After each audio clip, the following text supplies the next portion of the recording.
In July of 1936, a group of Spanish generals launched a coup that should have failed within a week. It didn't reach Madrid. It didn't take the navy.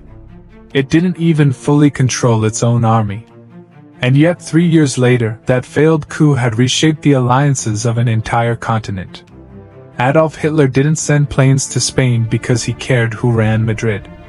He sent them because of a government that had just taken power 400 miles away, in Paris. To understand what Spain's civil war actually did to Europe, we have to stop asking who won it, and start asking who it was really fought for. Spain in 1936 was a country that had been coming apart for decades. A monarchy propped up by a small, self-dealing elite had collapsed in 1931. In its place came the Second Republic, a fragile coalition trying to reform land ownership, curb the church's power, and reign in an army that saw itself as the guardian of the nation, not its servant. Every reform created an enemy.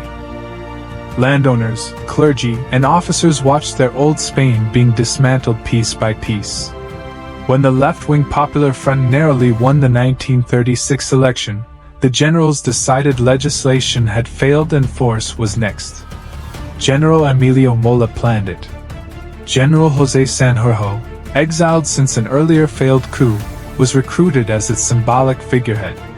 Francisco Franco, cautious to the last, agreed only days before it began. What nobody in Madrid, Berlin, or London expected was that this coup meant to be over in days would still be burning 3 years later, and that its outcome would matter far more in Berlin than in Barcelona. Everything seemed containable. Until a plane crash and a phone call to Bavaria changed the equation completely. The coup's first days were a disaster. Sanjurjo, the movement's figurehead, died in a plane crash flying back from exile. Franco's most experienced troops, the battle-hardened Army of Africa, were stuck in Morocco. The Spanish Navy had stayed loyal to the Republic, and without it, Franco couldn't cross the strait. By any normal measure, the rebellion should have collapsed there. Picture the scene. It is late July, 1936. Adolf Hitler is at the Bayreuth Festival, watching Wagner, when 2 of Franco's envoys request an audience. That same night, he orders the Luftwaffe and the Wehrmacht to send transport aircraft to Spanish Morocco. Within days, German planes are ferrying thousands of Franco's stranded troops across the water in what would be codenamed Operation Magic Fire.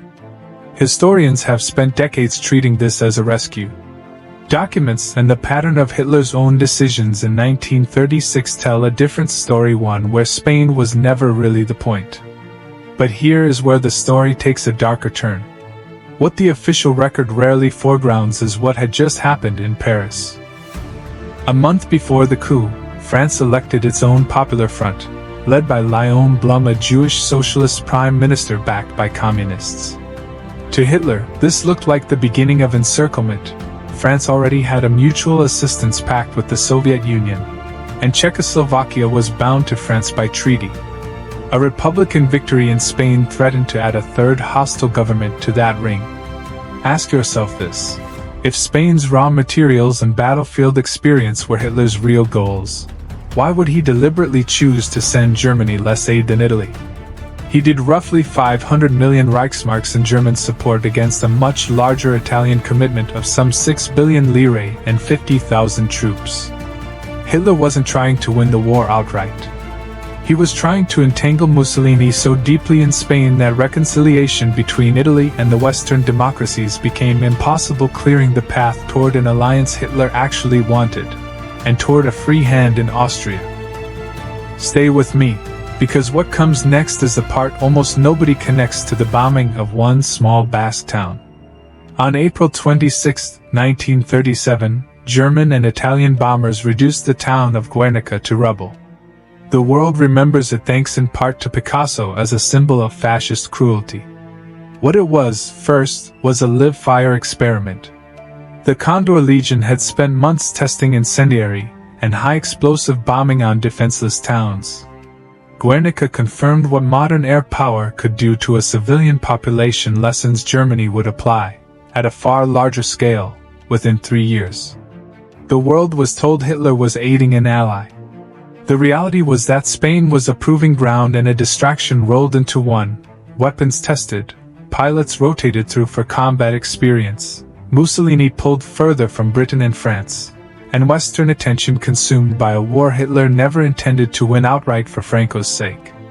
For years, this framing was treated as a footnote in Franco's biography.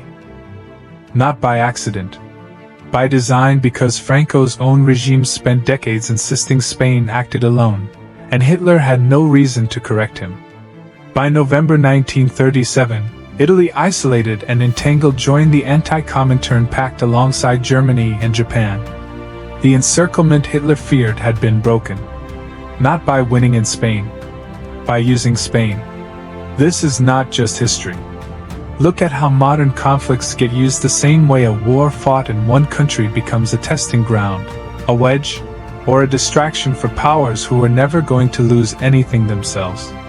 Weapons get tested on someone else's cities. Alliances get reshaped while the world watches the wrong battlefield. Most people watching a war unfold assume the stated reason is the real reason. Most people will never connect these dots between a bombed Basque town and a French election 400 miles away. Now you can.